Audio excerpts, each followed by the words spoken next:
Oke, Assalamualaikum warahmatullahi wabarakatuh. Nama saya Alicia Widobelinda dari D4 Akuntansi Perpajakan semester 4. Di sini saya akan menjelaskan tentang Badan Layanan Umum untuk mata kuliah akuntansi sektor publik.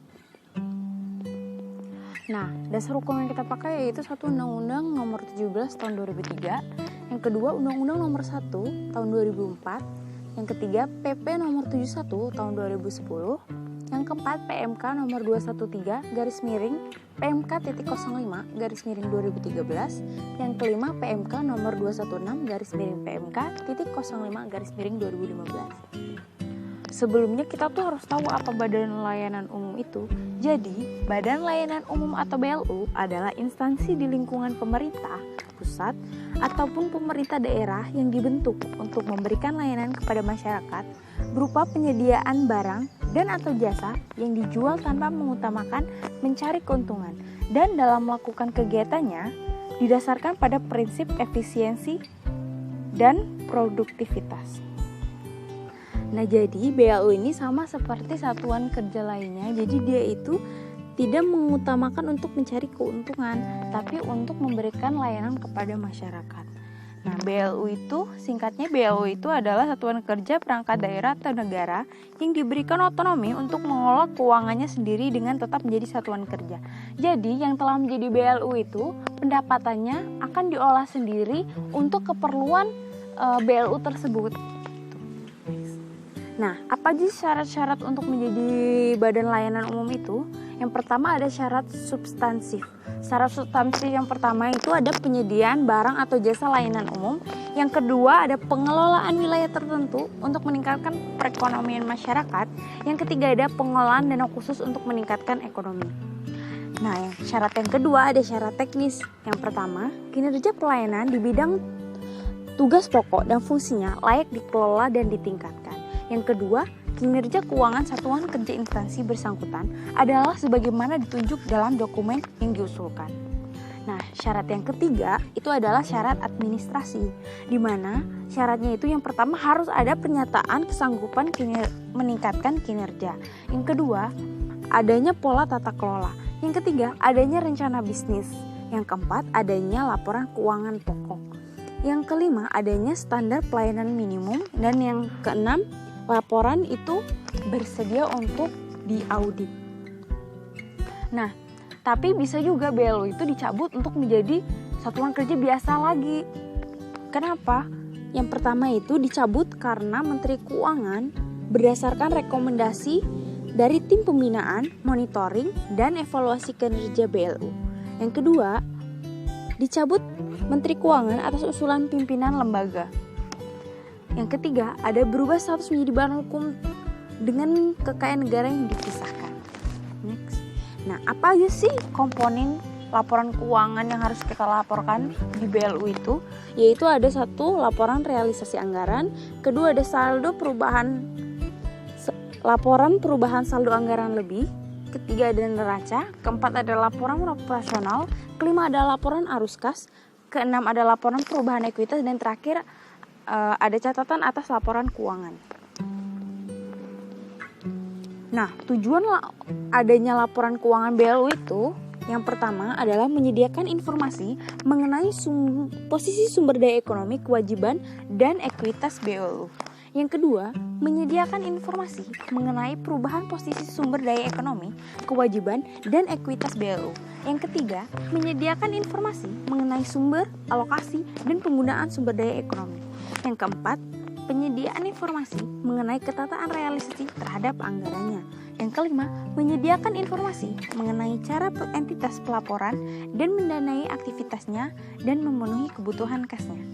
Yang keenam, menyediakan informasi mengenai potensi BLU untuk membiayai penyelenggaraan kegiatan BLU. Yang ketujuh, menyediakan informasi yang berguna untuk evaluasi kemampuan BLU. Nah, tanggung jawab laporan keuangan. Tanggung jawab dalam penyusunan dan pelaporan keuangan BLU berada pada pimpinan BLU atau pejabat yang ditunjuk. Jadi, laporannya itu harus disusun sesuai dengan standar akuntansi pemerintahan. Apabila telah Apabila telah sesuai dengan akuntansi pemerintahan itu, standar akuntansi pemerintah, itu di bawahnya harus ditandatangani oleh pimpinan BU ataupun pejabat yang ditunjuk, sehingga dapat dipertanggungjawabkan. Ini jenis-jenis laporan BLU, laporan keuangan BLU. Yang pertama adalah laporan realisasi anggaran. Apa sih laporan realisasi anggaran itu?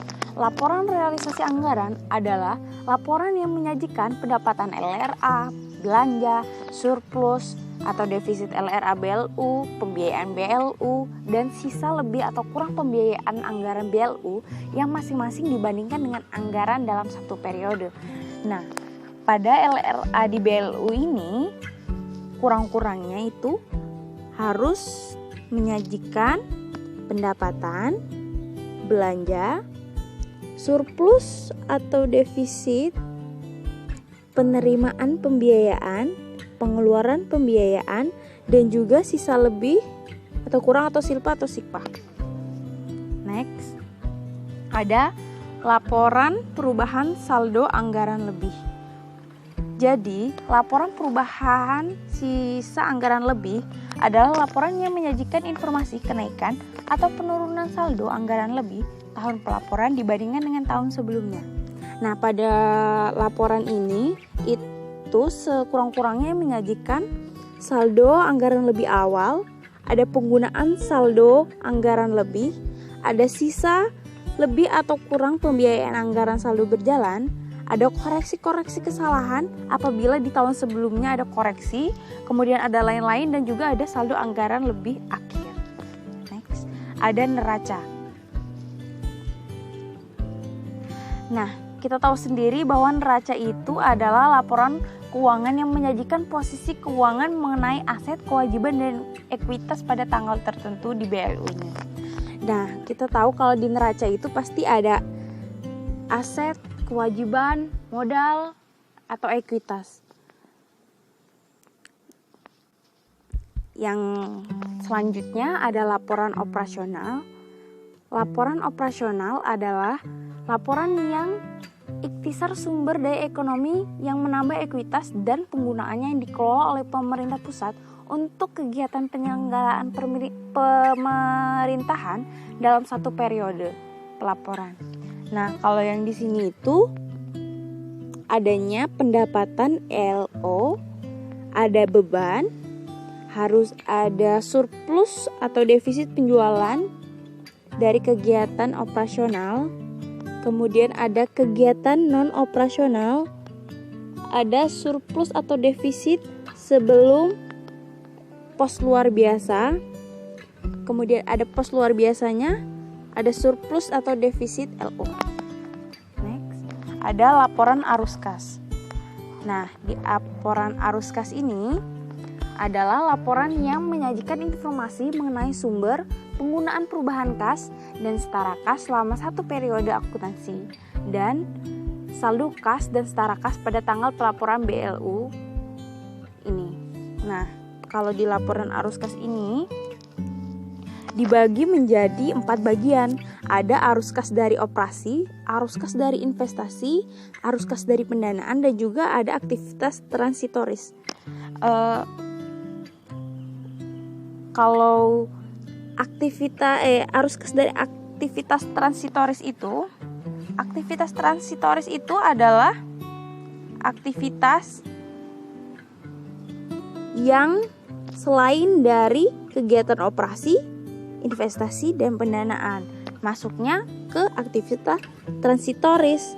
Contohnya perhitungan pihak ketiga dan transitoris lainnya.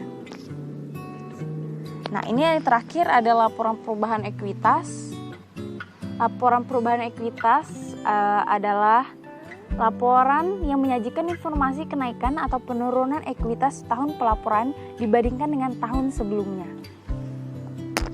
Yang biasanya itu harus ada pos-pos ekuitas awal, surplus atau defisit LO, koreksi-koreksi untuk menambah atau mengurang ekuitas, ada juga ekuitas akhir. Nah,